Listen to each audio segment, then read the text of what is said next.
Olá, começa aqui mais um Juca Kfouri Entrevista na sua TVT.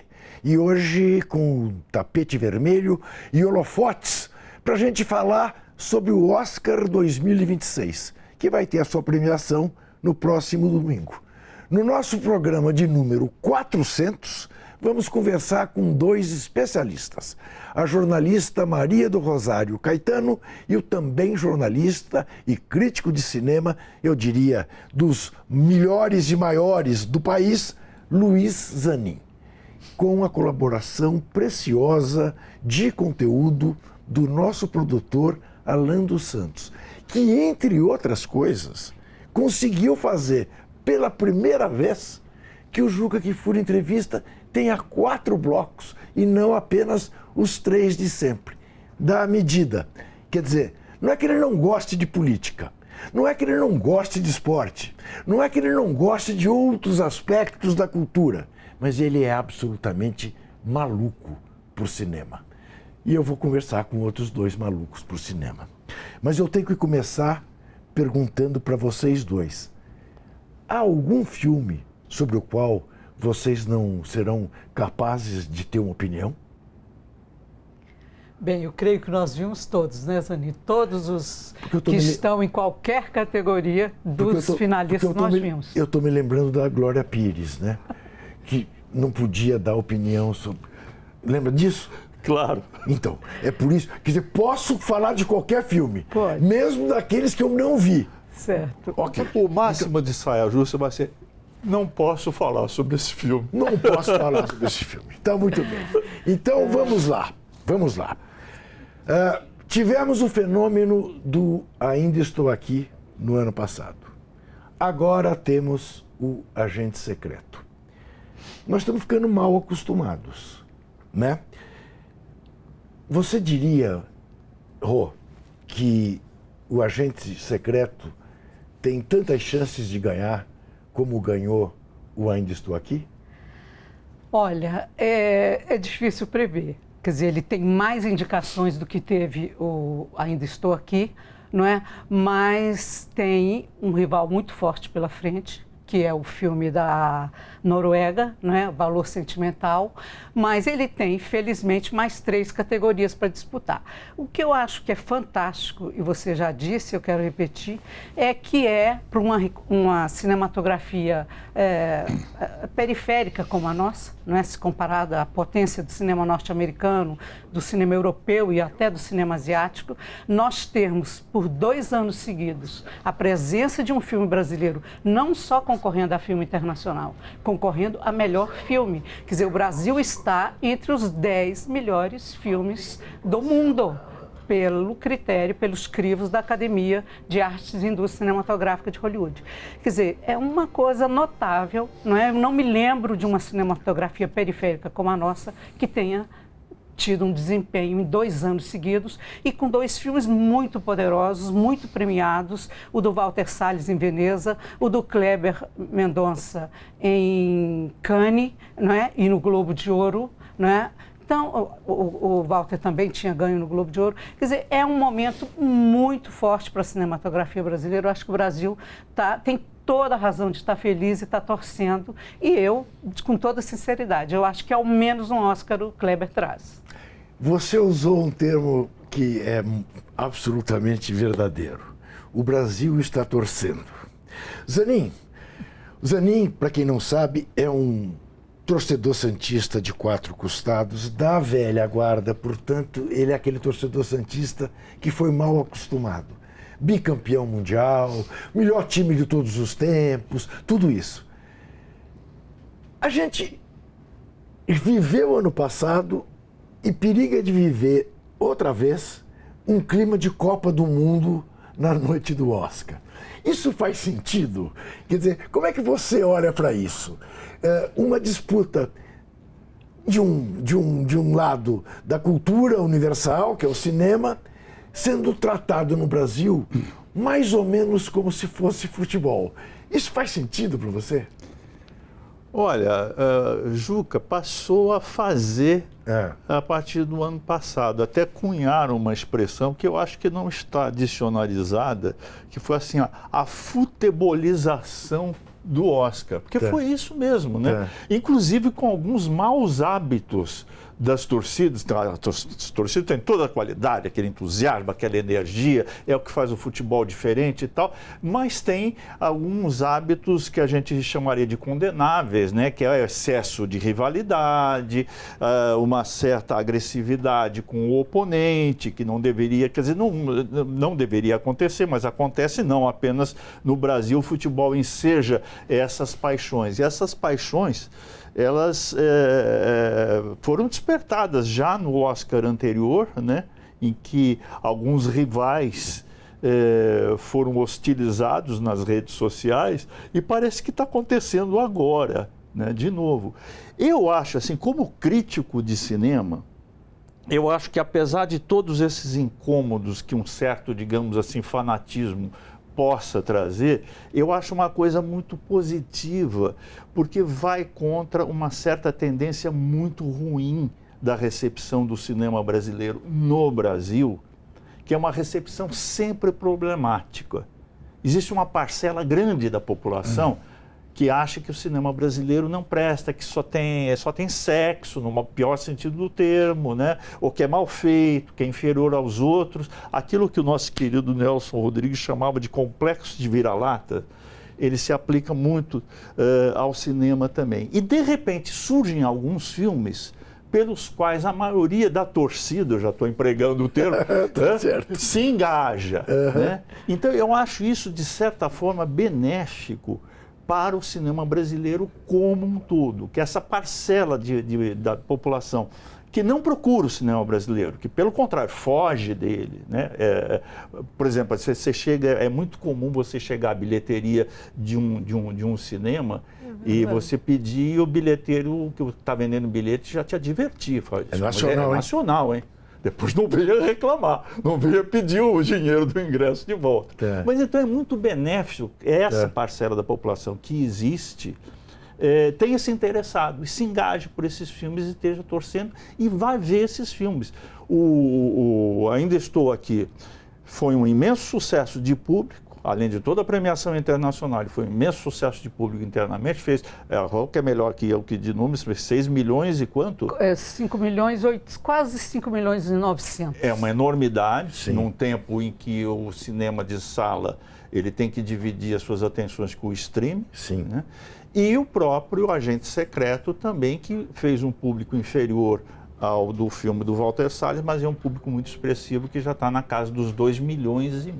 Você falar em milhões de ingressos para um filme brasileiro é muito raro. Então essa futebolização tem seu aspecto positivo. Agora, o Ainda Estou Aqui, sucesso internacional, a gente vê e entende perfeitamente que em qualquer lugar do mundo, na China, no Canadá, no México, na Argentina, onde quer que seja, as pessoas vejam e entendam perfeitamente do que se trata, né? Mesmo aqueles países que não tiveram o azar, né, o infortúnio de viver sob ditadura. O Agente Secreto é diferente, né? Porque mesmo nós paulistanos, cariocas, paranaenses, gaúchos, temos uma certa dificuldade em entender certos aspectos de uma cultura que é muito pernambucana, que é muito da cidade do Recife. Como é que você interpreta que o filme tenha sido tão bem aceito pela crítica e pelo mundo afora? Olha, eu acho que os projetos estéticos do filme do Walter Salles e o do Kleber Mendonça são bem diferentes, né? Sim. O filme do Walter, ele é um drama familiar e político, né? Com um fundo político, a ditadura militar explícita, né? Entrando num lar, levando um ex-deputado para nunca mais... nem se sabe, é um desaparecido político, né? Um corpo que nunca será devolvido. O filme do Kleber, ele já é um filme, eu chamo isso de disruptivo. Tá. Ele pega a estrutura dramática, por exemplo, do filme familiar que você tem, porque a ditadura militar no filme do Walter Salles, ela vai se refletir no seio de uma família, não é? Quer dizer, nós vamos acompanhar a tragédia que se instala naquela casa feliz com as crianças, os adolescentes, não é? E uma mulher que vai reagir àquela tragédia com uma força descomunal, né? E nós chegaremos ao final do filme e ela estará amnésica, quer dizer, a mulher que lutou tanto pela memória e pela vida e pela criação dos filhos, ela vai perder a memória, né? Já o filme do Kleber, ele é disruptivo nesse sentido. Ele mexe com 5.000 assuntos, ele vai, ele volta, ele põe perna cabeluda no meio da ditadura. Ele, não é um filme quase que um caleidoscópio.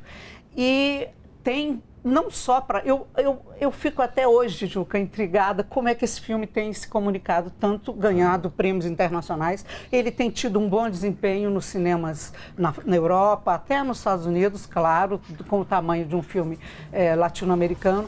Mas no Brasil, um filme fazer 2,5 milhões de ingressos com a complexidade. O filme dura 2 horas e 40 minutos, né?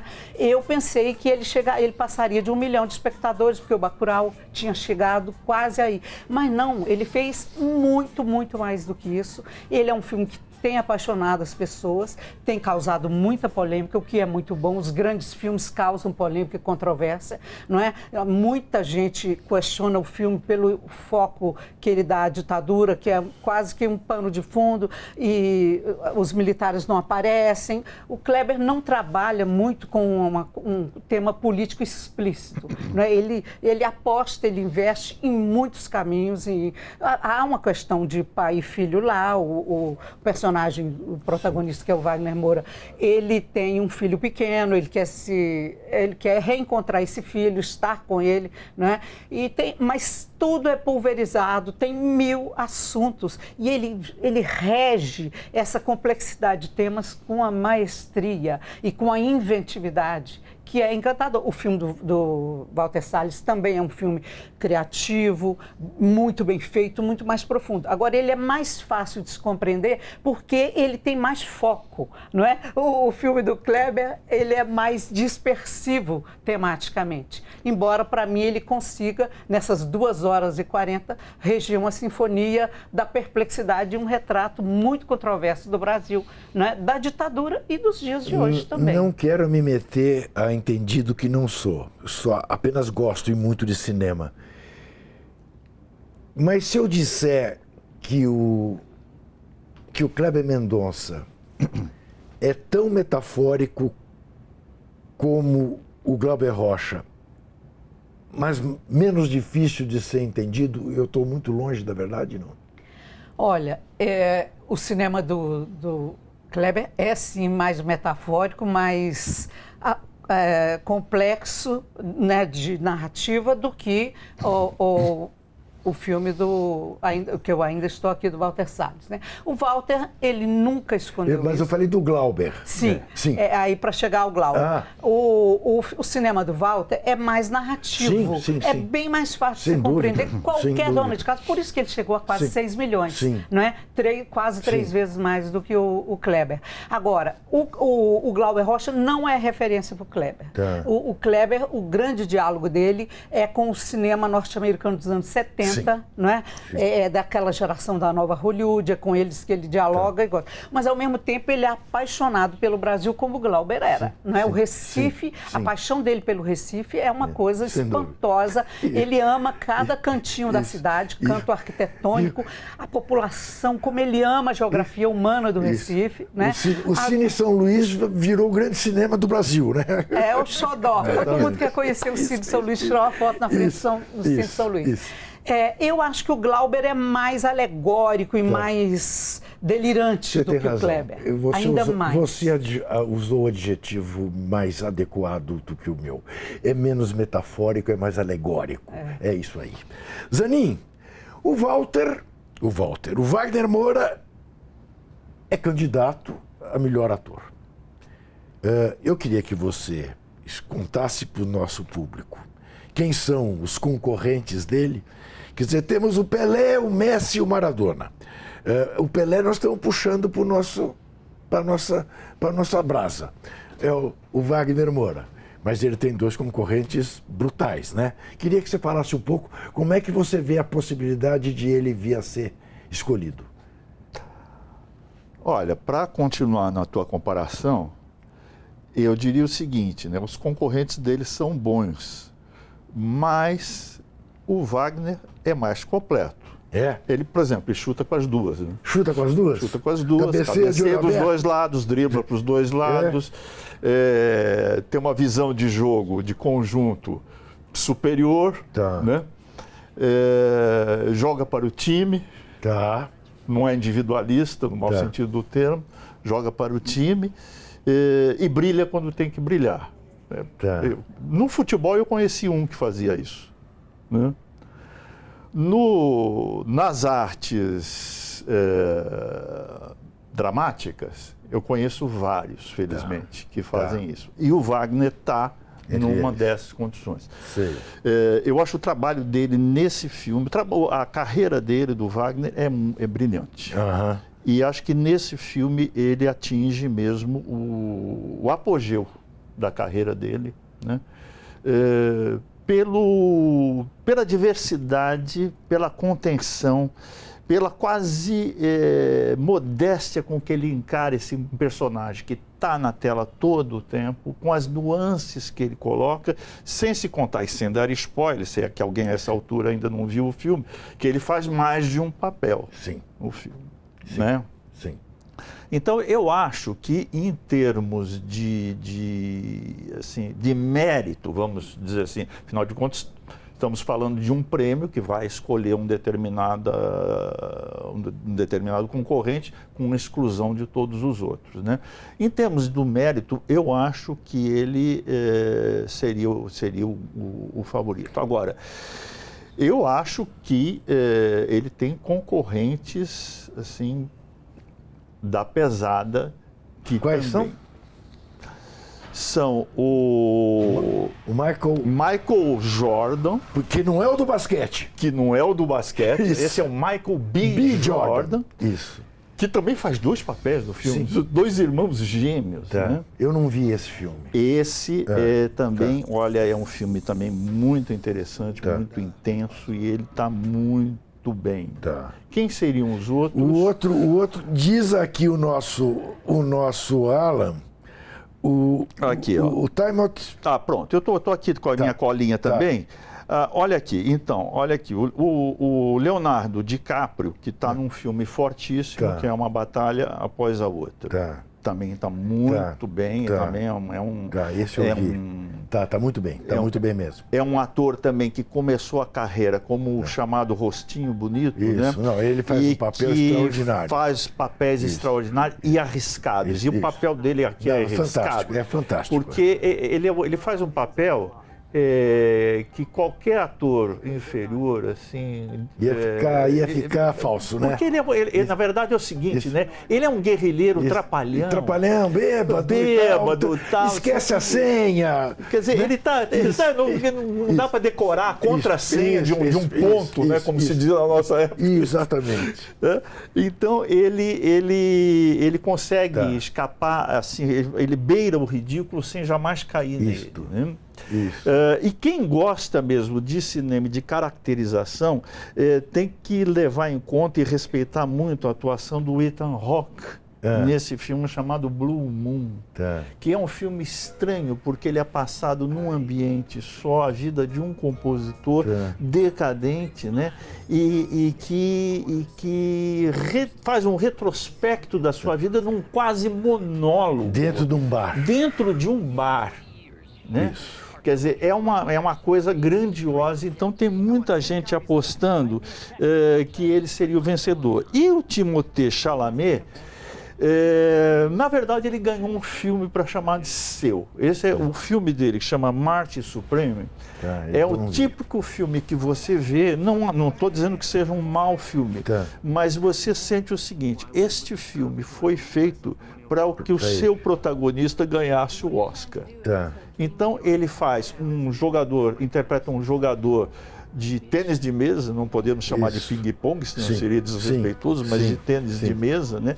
Mas que quer atingir o sucesso por qualquer método que for possível, sem levar em conta qualquer entrave ético, vamos dizer assim.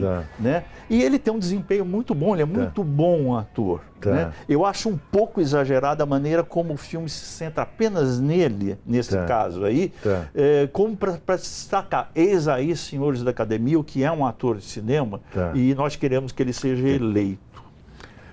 Nós vamos fazer um rápido intervalo. Você está entendendo por que hoje o programa vai ter um bloco a mais, porque é muito filme e muito boa a conversa. Até já.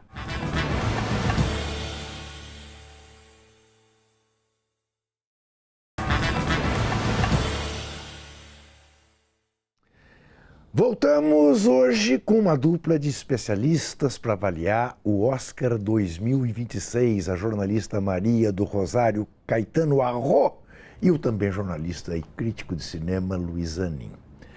Rô, nós estamos gravando na quarta-feira, 11 de março. Você está vendo o programa no dia 12. Hoje, quarta-feira, agora há pouco antes da gente começar a gravar, o Irã anunciou que o Irã não irá à Copa do Mundo nos Estados Unidos, por razões óbvias. Mas há um grande filme iraniano concorrendo ao Oscar. Não imagino que o diretor, né, que é perseguido, aliás, pelo regime iraniano, né, e claramente não está de acordo com o que os Estados Unidos e Israel fazem no Irã, não vai retirar o filme. E há muita gente que diz que este é o grande concorrente do Agente Secreto. Diferentemente do que você disse, eu concordo com você. É muito mais, aparentemente, muito mais concorrente o filme dinamarquês, não é isso? Mas eu queria que você falasse um pouco desse filme, que é muito impressionante também, o filme iraniano. Olha, o filme do Jafar Panahi, foi apenas um acidente, é um excelente filme. Ele é, junto com Abbas Kiarostami, o que a Revolução Islâmica produziu de melhor, né? O cinema, no começo da Revolução, eles deram um apoio imenso ao cinema, inclusive ao cinema infanto-juvenil. Ele começou com filmes protagonizados por crianças, e esse filme dele, depois ele se tornou uma pessoa crítica, né, à República, chamada República dos Ayatollahs, mas o Panahi, ele é uma pessoa muito ponderada, muito sensata, não é? Ele deu uma declaração de que ficava satisfeito com a queda do Khamenei, mas não da forma em que ela se deu e com essa brutalidade, com guerra e tudo. Ele é um homem muito sereno, muito ponderado, né? O que eu acho que... Essa tese é polêmica, mas eu vou externá-la.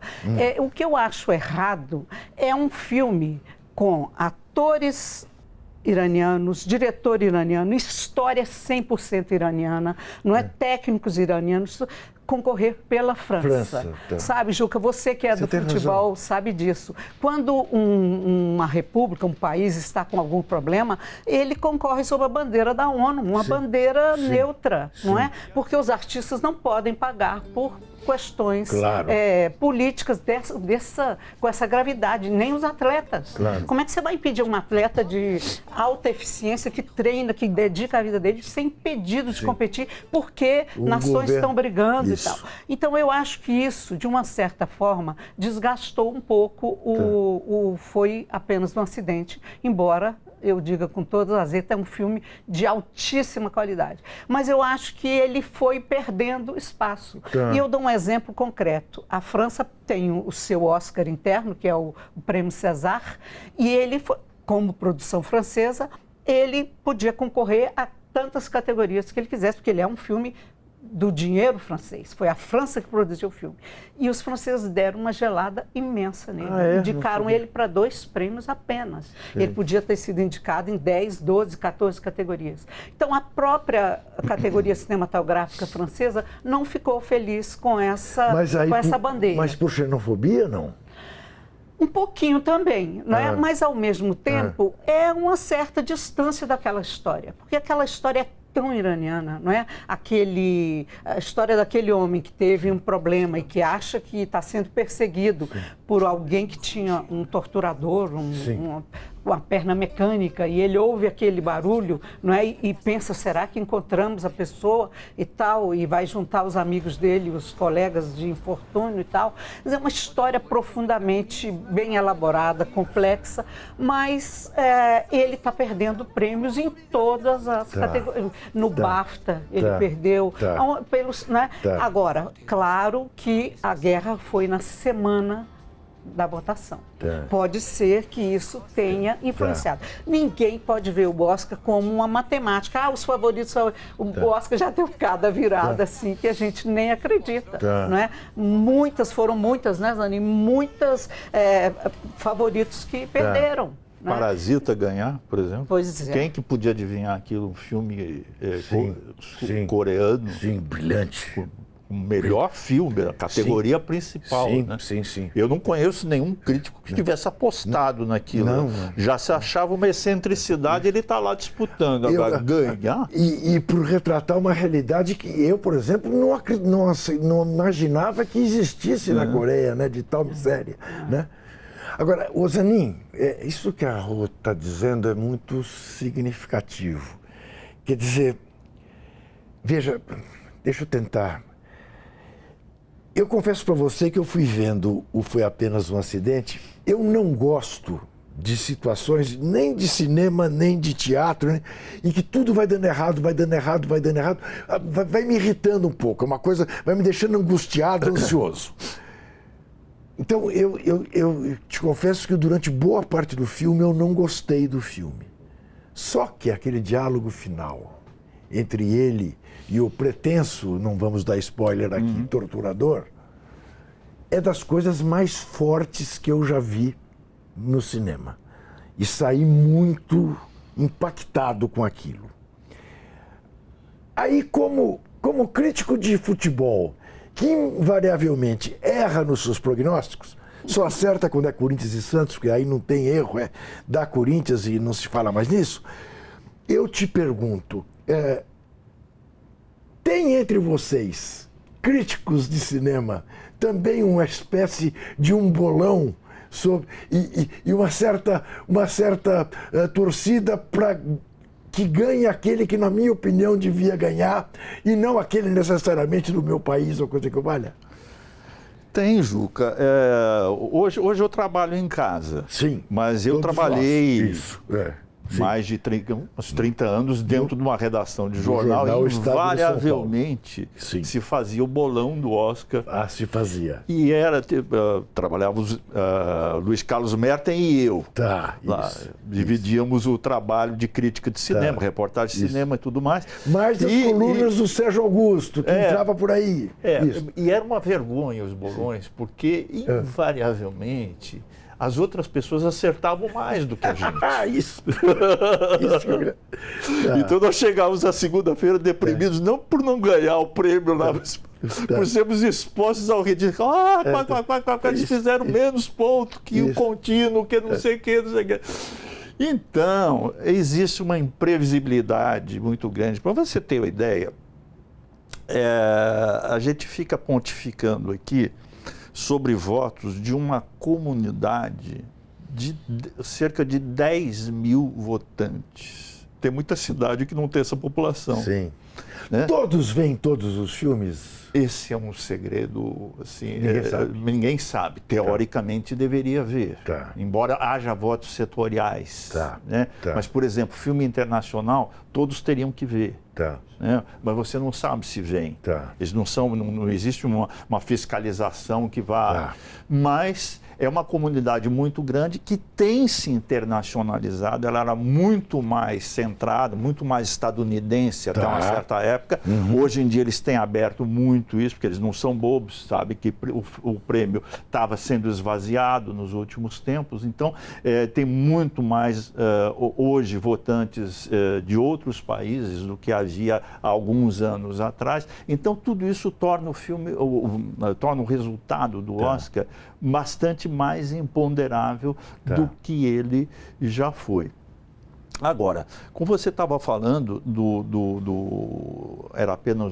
foi apenas um acidente, era apenas um acidente, eu tive uma impressão muito parecida com a sua. Eu adoro o cinema do Panahi, acho um dos grandes cineastas contemporâneos. Mas achei a ideia genial de um cara para no posto para consertar um carro e houve um ruído que ele ouvia quando ele estava preso, sob tortura, mas ele não conhecia o rosto porque eles eram levados para a sessão de tortura encapuçados, para não poderem reconhecer o torturador, né? Ele desconfia, ele tem quase certeza, mas quase não é 100%. Claro. Então ele reúne as pessoas que tiveram no mesmo presídio, naquela mesma situação, para confrontar, sequestra o cara, para confrontar, para ver. E a dúvida permanece, é uma dúvida que quase é dissipada, mas permanece. Mas na metade do filme me pareceu, mas está um pouco artifícial isso aí. A história está um pouco artificial. Virou um pouco pastelão, né? Você sai um pouco do filme. Né? Isso. Para se reencontrar. Você seria um ótimo crítico de cinema. Mas é que ele não sabe a provocação que eu vou fazer para ele ao cabo dessa resposta dele. Continue. Não, mas cuidado, faça suas provocações, mas eu tenho idade suficiente para lembrar de um certo tabu de 11 anos entre duas equipes bastante populares. Mas deixemos isso. Isso me fez ser ateu, tá? Porque eu pedia para Deus lá, aos domingos na comunhão que ele pelo menos quebrasse o tabu e ele nunca quebrou. Só foi quebrar em 68. E você pode dizer, antes que você diga, que eu estou pagando por tudo isso hoje. Tá pagando? Não, e eu lhe pergunto, e aí o nosso público será testemunha de semana que vem. Domingo tem Santos e Corinthians na Vila, vai dar o quê? Eu acho que na Vila da Santos. Eu tenho certeza que dá Corinthians, tá? Agora, mas o final do filme também te pegou? Me pegou. Me pegou porque, inclusive, eu estava achando ele muito esquemático, no sentido de levar... Eu me perguntei como é que ele vai terminar esse filme. E ele dá um término em aberto. Sim. Em aberto. Sim. Ele tira o tapete da certeza dos pés do espectador, né? E isso, para mim, resgatou o filme. Rô, você fez referência já ao valor sentimental, né? Que unanimemente é considerado uma obra-prima. O que distingue esse filme dos demais? Olha, primeiro é a profundidade bergmaniana. Aqueles países nórdicos têm uma capacidade de mergulhar nos dramas da família com uma coragem, sem sentimentalismo, sem preguiça, né? E eles têm atores formidáveis, né? O trio que protagoniza esse filme, o ator, o Stellan Skarsgård, lá, não sei pronunciar bem o nome dele, é um ator deslumbrante, já veterano, né? Tem mais de 40 anos de trajetória. E as duas jovens que trabalham com ele, as duas competindo, ela a melhor atriz, a Renata Reisman, e a outra que tem um nome imenso, a coadjuvante, né? Então, o filme é de uma beleza. Você entra ali, parece que você está vivendo um drama familiar. Claro que nós brasileiros somos mais expansivos, mais exagerados e tal. E eles vivem aquilo num tom menor, assim, que você vai criando aquela angústia, não é? E torcendo para que aquela relação familiar tão problemática entre aquele pai cineasta famoso, né, que quer que a filha seja atriz do novo filme que ele vai fazer, porque ele também já não está com aquela bola toda que ele tinha, o grande cineasta, né? E ela vai sofrendo aquele processo todo com ele. Você fala, não, cinema nórdico vai dar tudo errado. E no fim, o filme joga uma fresta de esperança, não é? Então o filme eu acho que ele está cativando o mundo, porque nós vivemos um tempo de muitas dores, um mundo muito dilacerado, muita guerra, extrema-direita, tormento o dia todo, ninguém mais tem sossego para nada, não é? E de repente você vê uma relação familiar tão tumultuada, mas o Zanin adora essa história, né? Que o produtor do Fellini falava, por favor, Fellini, um raíto da história, né? Uma pequena esperança, Fellini, por favor. Mas que bom que você toque nisso, Rô, porque eu vinha para cá te confesso, eu estou hoje particularmente angustiado com uma série. Tudo isso que está acontecendo no mundo e no Brasil, e eu olho, e no STF, gente que a gente passou a respeitar, que a gente vê metido em coisas que se falava, pra quê? Como a humanidade é desgraçada, é gananciosa, parará, papapá. Aí eu queria entender um pouco, né, de vocês dois, que são um casal dedicado à coisa do cinema, que nos ensina tanto a vida inteira sobre cinema. O cinema acaba sendo uma espécie de refúgio, assim, e entra na caverna ali, no escurinho do cinema, e esquece que o mundo lá fora é o que é, embora tantos filmes retratem exatamente o mundo lá fora. Como é que é isso, assim? Porque até o futebol virou um pouco isso, Zanin. Pois é. Uma coisa de você falar, né, você vê o Atlético e Cruzeiro, você fala, pô, por que eu me dedico a isso? Como é que é? Às vezes é desanimador mesmo, né? E o cinema tem esse lado também, né? E você sabe que eu faço aqui uma participação semanal no TVT News, sim, né? Sim. Sobre cinema, naturalmente, né?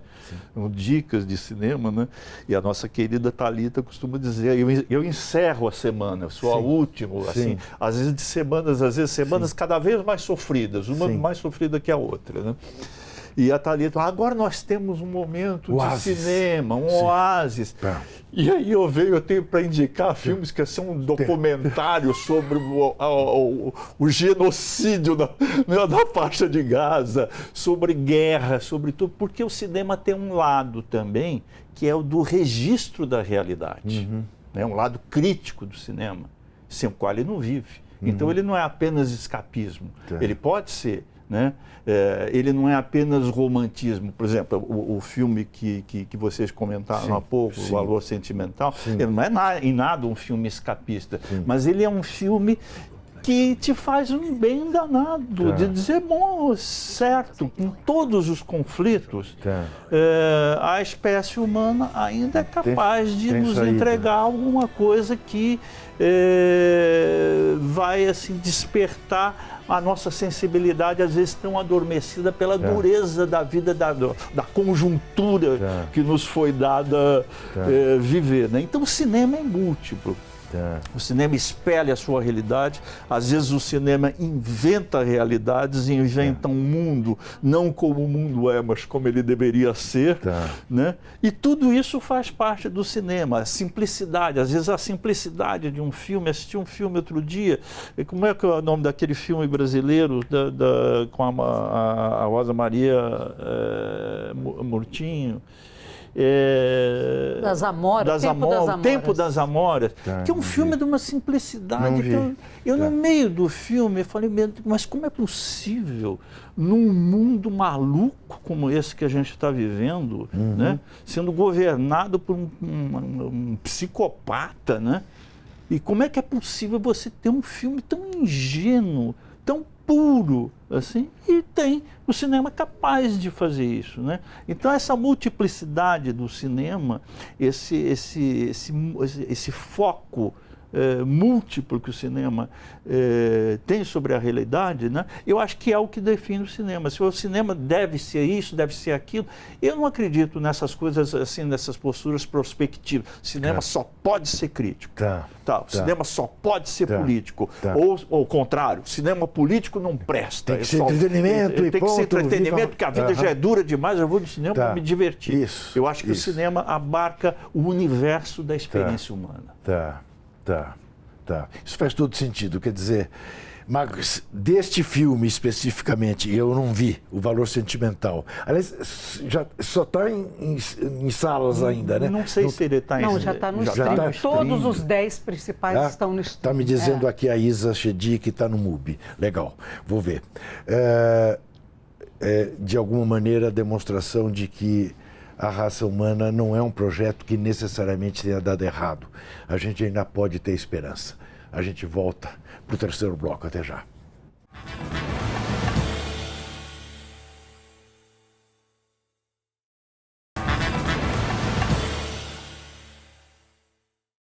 Estamos de volta. Hoje entrevisto no nosso programa 400 a jornalista Maria do Rosário Caetano e o também jornalista, crítico de cinema, Luiz Zanin. Estamos falando do Oscar 2026. E tem um filme que está dividindo opiniões. É aquela coisa assim do ame ou odeie. O filme Sirat. Por que ele está causando tanta celeuma? Olha, Juca, nós estávamos falando do nosso tempo, esse tempo de tantas dores, tantas guerras, extrema-direita ganhando cada vez mais espaço. Esse filme, Sirat, né, do cineasta espanhol de origem galega, Oliver Lache, me ensinaram a falar, diz que é Lache.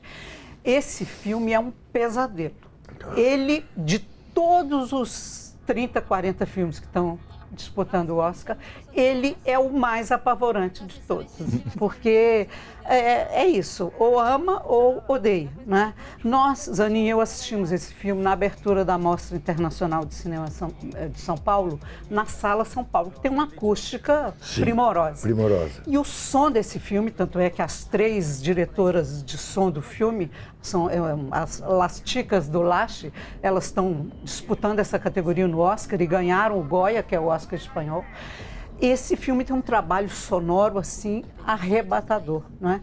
E o público dentro da Sala São Paulo assistindo essa angústia toda desse pai que procura uma filha por raves na África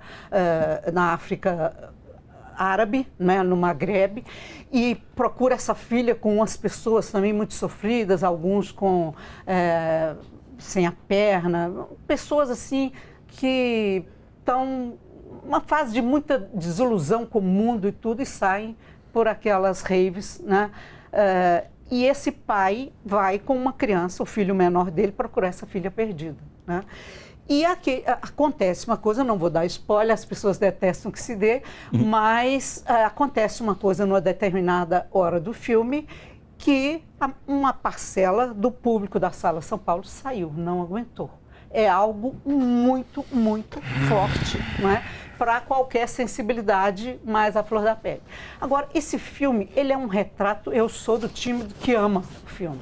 Amo, acho um filme maravilhoso, bem feito, corajoso, né? Há quem acha que ele apela para o que há de pior da humanidade para causar. Eu acho que não. Eu acho que ele quer denunciar esse mundo que nós estamos vivendo, sabe, de quase um apocalipse ecológico, né? Uma destruição da natureza em proporções gigantescas, né? Pessoas muito sofridas e meio sem rumo. E esse pai que vai buscar uma filha com um filho e vai viver um road movie, é um filme de estrada, né? Umas experiências terríveis. Então, eu acho que as pessoas, claro, têm que ter nervos de aço para assisti-lo. Não é? Quer dizer, esse não deixa uma frestinha de esperança? Não. Esse é pauleira. Esse é pauleira.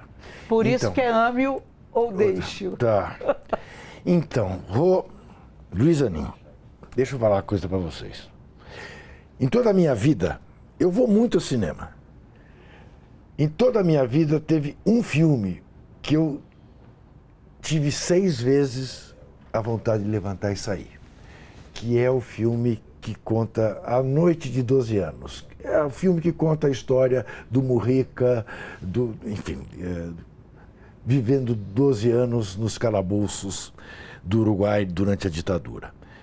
A cada vez que entrava o policial naqueles buracos em que eles foram enfiados, eu tinha vontade de fazer, não aguento mais.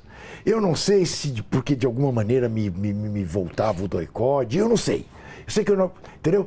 Tive um pouco essa sensação com a Fernandinha Montenegro, cada vez que entravam na cela dela, mas menos, porque não foram tantas cenas repetidas. Muito bem, eu vi o trailer sobre a voz de Rini Rajab, a história da menininha na faixa de Gaza pedindo socorro. E eu decidi, eu não vou ver esse filme.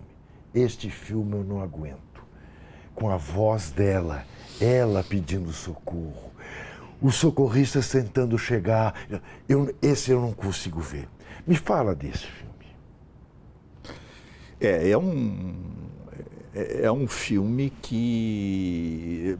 Preciso explicar isso, né? Havia essa gravação da voz dessa menininha, né?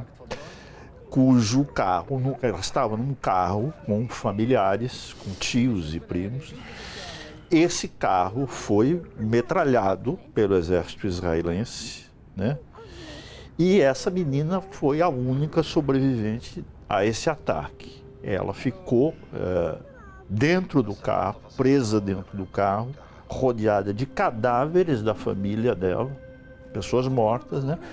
E através de um celular, né, ela conseguiu entrar em contato com os socorristas do Crescente Vermelho, né, que seria um equivalente, vamos dizer, da Cruz Vermelha, esses beneméritos que ficam tentando socorrer as pessoas vítimas de guerras, né?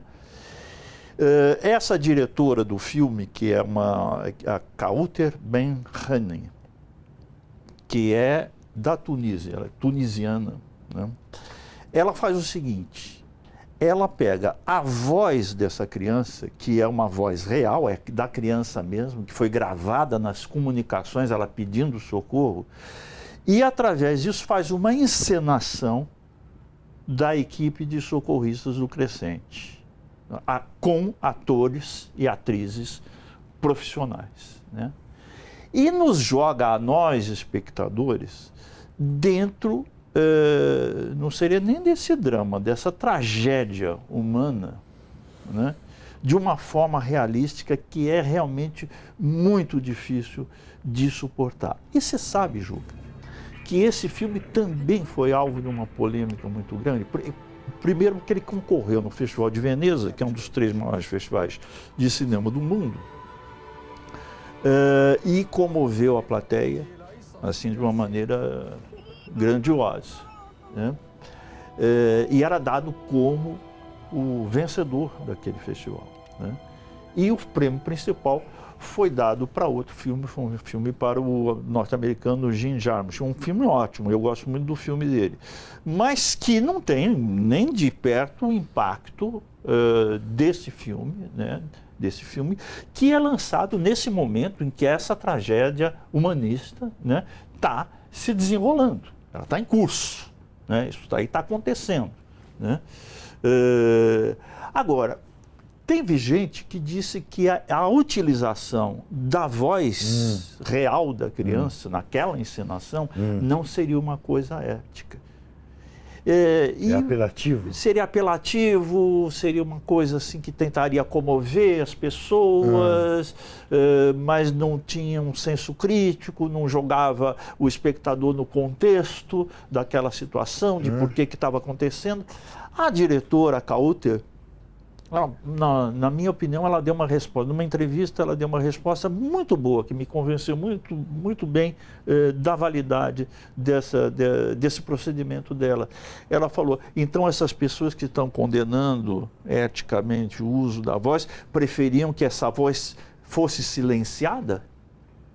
Tá, eu estranho que tenha havido essa discussão, não sabia disso. Houve. Hoje em dia há discussões muito estranhas por aí, entendeu? Seria preferível isso, né? Claro que não se ouvisse mais essa voz. Imagina, coisa quando mais essa real. Voz tem que ser ouvida. Isso não é apelativo, isso é realista, né? Isso aqui aconteceu, né? Essa voz tem que ser ouvida no sentido estrito do termo, de se ouvir a voz dessa pessoa, né? E no sentido mais largo do termo, quando é que se vai ouvir a voz das vítimas civis dessas guerras estúpidas? Isto. Rô, você concorda com esse ponto de vista dele? Porque, aliás, é uma pergunta que eu quero fazer para o casal. Quando já aconteceu, imagino que sim, de vocês dois divergirem assim, mas diametralmente, o Zanin adorar o filme e você detestar ou vice-versa? Não, ou a gente combina mais do que Diverge. Muito, ainda bem, muito, né? muito. O cineasta da vida dele é Fellini, da minha Eisenstein, por aí vai. Mas são pequenas diferenças, porque eu também amo Fellini. Agora, tem um filme que ele adora, que é italiano, né? Que é A Grande Beleza, que ganhou o Oscar de melhor filme internacional, e que eu não gosto. É um filme do Paulo Sorrentino e tal, mas é assim raríssimo. É a exceção que confirma a regra. Nós gostamos de filmes que tenham fundo político, contexto social. Então a gente mais se aproxima do que diverge. Né? Qual é o filme que ela mais gosta que você não gosta? Tem um? Não sei. Tem? Eu acho que não. Essa é a exceção, o caso da Grande Beleza do Sorrentino. Agora, tem alguns filmes do Fellini, por exemplo, que ela gosta menos. Né? Por exemplo, os últimos filmes do Fellini. O Fellini, para ele, e para mim, o Fellini é o altar. É o Pelé do cinema. Não erra. É o Pelé. Não erra. Ele não sabe errar. Se ele quiser errar, ele não consegue.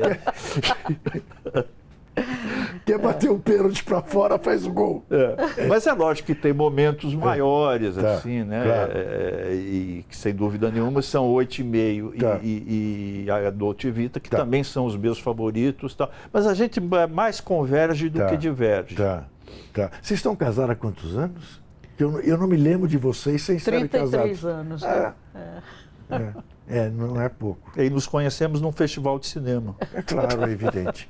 Mas e agora, você concorda com a questão que o Zanin abordou, que o uso da voz da menina não é uma coisa abusiva?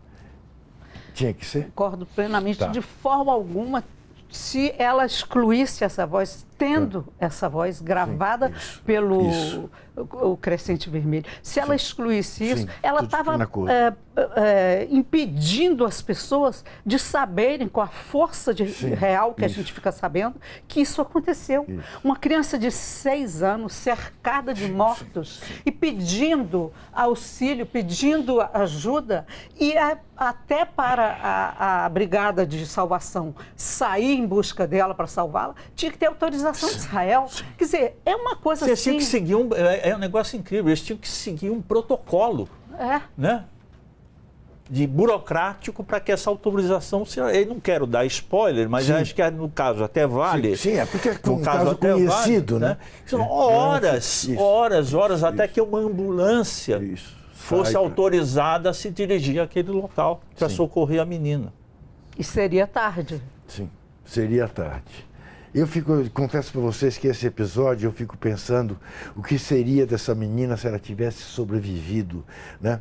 E fico pensando do outro lado, né? Do lado terrorista dos sionistas, né? De que não, tem que matar mesmo, porque senão amanhã ela estará, óbvio, né? Porque vai ser... Acho que o pensamento de fundo não é esse isso, aí, né? né? Porque é isso, né? Quer dizer, como é que uma sobrevivente de um episódio como esse pode amanhã olhar uma mensagem de paz? Né? É uma coisa terrível, Agora vamos mudar de assunto. Nós já tocamos numa batalha após a outra pelo trabalho, né? Dos atores. Agora, o que esse filme traz de novo na filmografia mundial? Olha, tem uma vertente política no Oscar desse ano bem acentuada. Né? Esse filme, Uma Batalha Após a Outra, o filme do Kleber Mendonça e o filme da voz da Rajab, são, geralmente os documentários de longa-metragem são verdade. Se há um segmento do Oscar em que a realidade política e social do mundo está, é o documentário, né? Mas esse ano essa presença política está também na ficção, né? E esse filme, Uma Batalha Após a Outra, ele é extraordinário, porque ele é profundamente inventivo, um dos grandes diretores do nosso tempo, né, o Paul Thomas Anderson. Ele vai usar um romance norte-americano e Vineland. Vineland. Do Thomas Pynchon. E vai trabalhá-lo com muita liberdade, vai recriar e vai criar uma história profundamente original e que também, não com todo o pessimismo do Cirato, mas que também traça um retrato do caos que é o mundo contemporâneo. Né? Racismo, belicismo. É né? um pouco premonitório, Rô, no sentido a gente pode interpretar, ver a ICE ali, a polícia anti-imigrante. Agora, embora eu imagino o filme tenha sido pensado muito antes. Muito antes. Né? Mas ele prenunciou isso com uma clareza, assim, um filme clarividente. Isso, impressionante. O que a gente pensava que era um exagero artístico, nós vimos tudo isso se materializar. Não, e mais, se você me permitir uma parte, mais premonitório ainda seria o livro, porque o livro ambienta a ação em 1984, que é a data da reeleição do Ronald Reagan, e já está prefigurando esse Estado fascista se instalando nos Estados Unidos. Outra vez, 1984? 1984, né? Que curioso. O personagem do Champagne, por exemplo, que é um dos super candidatos a melhor ator coadjuvante, é uma coisa inacreditável. Quer dizer, ele assustador, né? Assustador. Cada vez que ele aparece, eu falei, ele se transfigura, ele vira quase um... Não é? E esse personagem, quer dizer, um homem de extrema direita que sonha em ser reconhecido pelos seus pares de extremíssima direita, e tem uma contradição, porque o filme é tão complexo, tão rico, que ao mesmo tempo ele tem paixão por uma mulher, uma afro-americana, e ele tem uma filha que ele precisa dar fim nela para que não descubram que ele tem essa mancha dentro da avaliação dos pares dele, aqueles belicistas fascistas, né? Então, quer dizer, é um filme cheio de nuances, de contradições, e ele tem um tom, uma velocidade. O filme dura 2 horas e 40, você pensa que ele dura 1h30, não é? Um ritmo. Sem dúvida. Frenético, né? Os grandes atores que ele convocou, não é? E o clima, quer dizer, ele mistura vários gêneros, né? É um filme de ação também. Eu acho um filme formidável. Na minha opinião, é o filme que ainda mais cotado para ganhar o Oscar esse ano, e merecidamente. Porque esse atende a todos os requisitos de Hollywood, né? Claro que eu juro que eu acho o do Kleber ainda melhor, mais surpreendente ainda. Mas são 2 filmes que têm uma proposta parecida, né? Agora, claro que entre um grande filme norte-americano e um filme brasileiro de uma cinematografia periférica, eu creio que o grande colegiado de Hollywood vai escolher uma batalha após a outra, se não houver a reviravolta do Pecadores, né, que está se anunciando cada dia mais forte. Né? Isso nós vamos tratar no próximo bloco. Eu não sei exatamente a que a Rô se referiu agora. A gente já volta.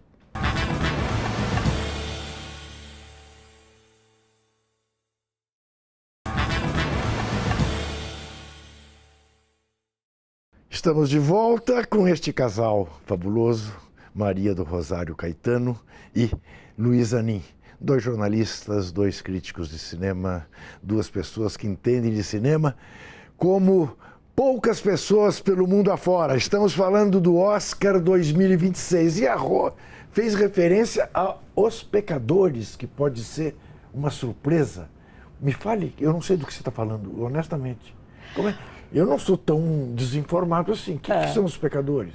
Pecadores é um longa-metragem que a gente chama de um black movie, não é? Um filme sobre histórias afro-americanas. A black movie não é um filme noir? Não. Não? Ok. Né?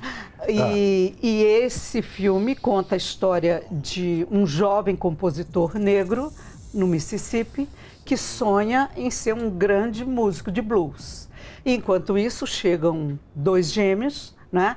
Chegam os gêmeos interpretados pelo Michael B. Jordan, com a intenção de criar uma casa noturna quase clandestina, porque o Mississippi tomado pela Ku Klux Klan, não é? E pelo racismo estrutural terrível, e eles querem criar essa casa de blues, né, para que a comunidade afro-americana possa se divertir e curtir a sua música. E depois, esse filme que começa como esse drama de época, nos anos 30, ele se transforma num filme de vampiro. Porque os vampiros vão representar as forças obscuras que tentam impedir esses dois empresários, esses gêmeos, de construir essa casa e do artista fazer sua carreira com blues e tal. E viram um filme totalmente original, não é? Que um drama político sobre o racismo entra com essa camada metafórica dos vampiros. Esse filme foi indicado, não é?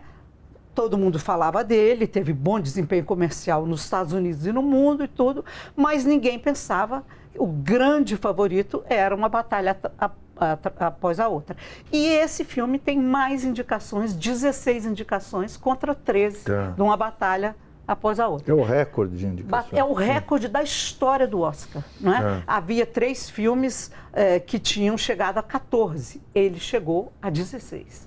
Mas isso não quer dizer nada, porque o Scorsese teve 10 indicações com o Assassinato da Lua das Flores e não ganhou nenhuma. Isso. Mas o que está acontecendo é que nas últimas semanas ele está ganhando muitos prêmios e está crescendo uma força imensa para ser o grande rival do filme do Paul Thomas Anderson.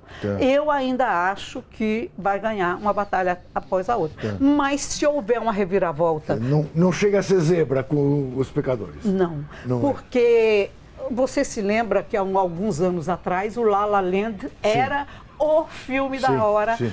Aquela coisa charmosa, musical, atriz famosérrima, ator galã, não sei o que, todo mundo tal. Na noite da entrega dos prêmios, os locutores, os mestres de cerimônia cometem uma gafe e anunciam La La Land. Mas o vencedor era Moonlight, não é? E houve aquele mal-estar, tiveram que desfazer o anúncio e anunciar o verdadeiro vencedor, que era um black movie também, um filme afro-americano, não é, que causou muita emoção e tal. Então, não será surpresa se Pecadores, nessa virada final, ameaçar o triunfo do filme do Paul Thomas Anderson. Mas... como ele concorre em 16 categorias, ele pode ganhar 4, 5, 6, né? Infelizmente, tem uma categoria que eu não quero que ele ganhe de jeito nenhum, que é a de casting. Ele está mais cotado, porque eu acho que um dos grandes méritos do Agente Secreto é o casting. Né? E ainda nós temos que falar de um corintiano da fotografia, né? Ainda temos que falar dele, mas antes disso eu quero falar do Hamnet. Me fale de Hamnet e me fale dessa... Eu vou falar uma coisa para você. Eu sou meio exagerado, eu sei. Às vezes eu passo do limite. Eu diria para você que foi das maiores atuações que eu já vi uma atriz fazer no cinema. Eu saí do cinema absolutamente apaixonado por aquela mulher. Me fale desse filme, me fale dela. É um filme, eu achei um filme interessante. Eu não tive essa explosão assim, emocional com o filme e tal, mas eu gosto do filme. Achei um filme interessante para quem ainda não viu o filme. Se trata da vida familiar de um personagem, ninguém menos do que William Shakespeare. Só que o William Shakespeare, na verdade, ele tem um papel secundário, apesar de interpretado pelo Paul Mescal, que é um ator badaladíssimo, da hora, então, ele tem uma atuação mais ou menos secundária do filme, porque ele forma família, né? Qual é o nome da atriz? Eu não consigo guardar o nome dela, eu acho que Freud explica que eu não consigo guardar. Você tinha obrigação de... Eu tinha. Peraí, vamos Jessie Buckley. Isso. Né? Ela Juca, ela é favoritíssima. Se tem uma categoria de favorito aqui, essa para não errar, você vai errar em todas as categorias, vai fazer pelo menos um ponto no teu bolão, é a Jessie Buckley. Né? Essa aí, e ela está realmente extraordinária na pessoa, na mulher, na esposa de um gênio do teatro, né? Mas que fica um pouco à parte, porque eles moram em Stratford-upon Avon. Né? Gostaram? E ele vai para Londres, onde ele trabalha no Teatro Globe, como todo mundo sabe, né? Escrevendo, atuando, tal, isso aqui. Ele tem uma vida intensíssima profissional e ela vai criando a família. E existe aí um drama familiar, não vamos dizer qual é, né? No qual o pai está ausente, mas ela está muito presente. Né? Então ela carrega essa tragédia familiar nas costas, uma atuação assim muito envolvente, muito extrovertida, vamos dizer assim, né? Muito passando a emoção assim de uma maneira desbragada, poderia até dizer, né? E é um filme que tem conquistado muito o coração das pessoas. Aquela cena delas se aproximando cada vez mais do palco. Sim, é o grande momento. É um grande momento do filme, sem dúvida nenhuma. Sem dúvida nenhuma. E que está sendo encenada uma peça chamada Hamlet, que é quase o nome do Hamlet, que é o nome do filho desse casal. Né? E que seria, isso é uma, vamos dizer assim, é uma construção histórica. Eu até fiquei curioso, eu procurei muitas fontes sobre isso, né? Inclusive grandes estudiosos da obra de Shakespeare, como Harold Bloom, né?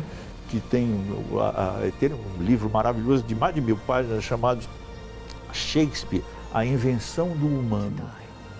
O Shakespeare teria sido o inventor do ser humano. Né? Não do bicho biológico homem, mas esse homem que tem valores, que tem dúvidas, que reflete, que age, mas pensa na sua ação e tal. Esse ser humano teria sido inventado por Shakespeare nas peças, né? E das peças de Shakespeare, a maior delas seria o Hamlet, e que teria sido inspirada nessa tragédia familiar que atingiu a família Shakespeare, e em particular a mãe de família, né? Que não há bases, mas há rumores de que poderia ser sim isso, e aí se reúne com essa cena dela se aproximando cada vez mais do palco onde está sendo encenado Hamlet, e vendo na criação da peça um comentário artístico genial de toda a tragédia que ela havia vivido na realidade. É muito bom mesmo, e é difícil segurar a emoção nesse momento. Sem dúvida nenhuma. Rô, eu não queria contrariar o Zanin, mas eu sei que você tem seu lado corintiano. Conta pra gente desse diretor de fotografia que termina todos os discursos dele falando vai Corinthians. E as pessoas devem falar, mas o que é isso? Vai Corinthians. O que é isso? Vocês já pensaram, se ele ganha e grita lá, a Fiel vai delirar. Mas ele vai, se ele ganhar, ele vai fazer. Ele já prometeu isso. Não tenha dúvida que ele fará isso. Olha, tomara que faça. Mais uma vez o Brasil e o futebol brasileiro, não é, num palco planetário. Eu torço muito por ele. E principalmente porque ele é muito talentoso. Não é? Ele começou a carreira dele aqui no Brasil, né? Adolfo Veloso, fez vários filmes aqui e agora foi descoberto pelo cinema internacional. É uma história chamada Sonhos de Trem. Do trem, né? Isso, exato. Que é sobre, é um épico sobre a construção de estradas de ferro nos Estados Unidos dos anos, do século XIX. Né? E é uma história muito bonita, e ele trabalha muito com luz natural.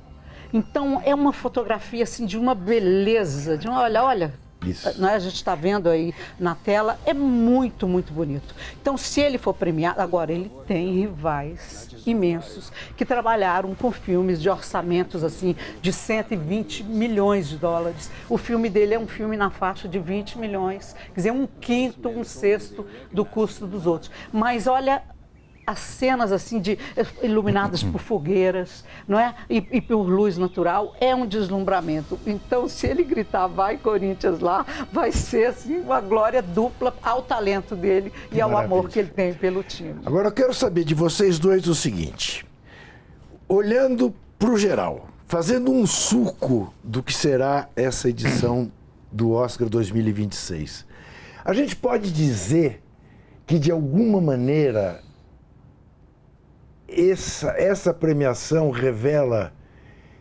que o cinema está indo por um caminho mais político do que de entretenimento? Ou não? Não chega a isto? Eu acho que é bastante variada essa edição, né? Eu acho que, Juca, o mundo está muito político e às vezes no mau sentido do termo. Né? Eu gostaria, por exemplo, de não me preocupar tanto com política quanto eu ando me preocupando. Mas, enfim, eu acho que é difícil que o cinema não reflita esse estado de coisas do mundo. Né? Eu li faz alguns meses, uns 2 ou 3 meses, eu li, se não me engano, no El País, jornal espanhol El País, um artigo que exatamente dizia isso aí, da repolitização do cinema de grande orçamento de Hollywood, porque a repolitização de um filme que a gente chama de filme pequeno, filme miura, a gente chama, né, de filme feito com pequeno orçamento, filmes mais autorais, tal, esses filmes nunca deixaram de ser políticos, porque não tem tanto compromisso de retorno de público para pagar os seus orçamentos, que, como a Rô está lembrando, são orçamentos às vezes de 120, 130 milhões, quer dizer, um orçamento bárbaro que você tem que calibrar muito naquilo, no retorno de público que ele possa dar para o filme, pelo menos, se pagar. Mas, nesse momento de urgência, né, é um momento de urgência que a gente sente, né, que a nossa, sem exagero, a nossa espécie está ameaçada, né? Tanto politicamente, pelos desmandos políticos, a agressão climática, né, que é negada pelos negacionistas que honram esse nome, né, negam tudo, né?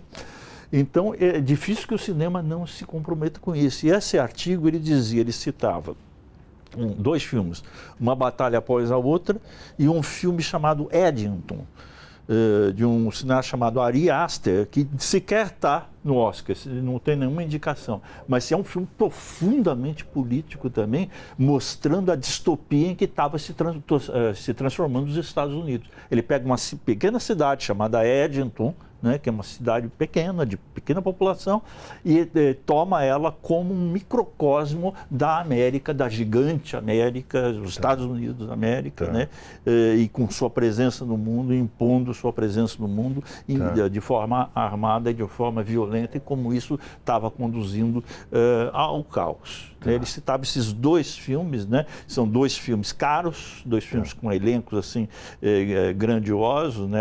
Esse filme que não está no Oscar, o Eddington, tem como protagonista o Joaquim Fênix, por exemplo, que é um grande. Só o salário do Joaquim Fênix, acho que dá para fazer uns 10 filmes brasileiros. Mas, enfim, ele citava esses 2 filmes como exemplos, e eu acho que ele tem razão. Eu acho que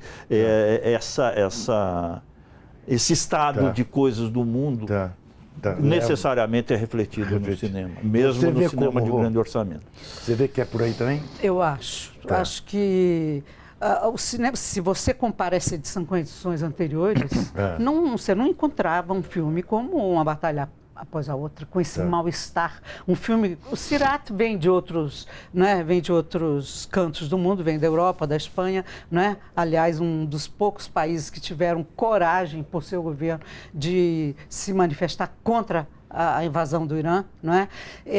Então, eu creio que nós estamos vivendo mesmo um momento de muita angústia e isso reflete no cinema, e ainda bem que reflete. Mas, claro, tem filmes de puro entretenimento, Frankenstein, até o filme do tênis de mesa, aí, o Martin Supremo, ele também é um filme mais de uma coisa meio lúdica, meio maluca, filme doidão, vamos fazer um filme doidão, assim que tudo feérico, loucão, né? Tem o próprio Bugônia, né? Que é um filme de horror, para não chamar terror, tal, mas o cinema de terror também está ganhando um espaço muito grande no mundo contemporâneo, talvez por essa angústia das pessoas, né? E vai extravasar no terror. Nós, Zanin e eu, assistimos agora recentemente um filme sueco que está competindo só numa categoria que é cabelos e maquiagem.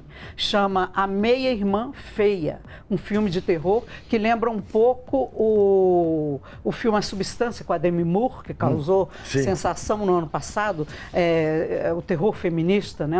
Uma vertente que está muito forte, e é a história de Cinderela tratada assim com 1000 problemas, problematizando e tal, não é? Frankenstein é um filme de terror, o Pecadores é um filme de terror, esse filme da Suécia, né, que acabou só em cabelo e maquiagem, e acho que ainda tem mais um filme de terror que eu não estou lembrado agora, mas são 4. Pois é. Quer dizer, é uma... Você vai me fazer ver. Pecadores. Falei já. Você vai me ver fazer o Pecadores, eu já entendi, porque eu simplesmente passou despercebido por mim, e eu sei por quê. Porque eu detesto filme de terror. Então eu acho que eu li alguma coisa. Terror eu tirei fora, não entrou no meu universo do Oscar. Agora, pelo que você contou... E nem a Academia gosta muito de terror, nunca premiou filme de terror para valer esse sangrento, que zumbi vai, mata, volta tudo de novo. Não, mas esse...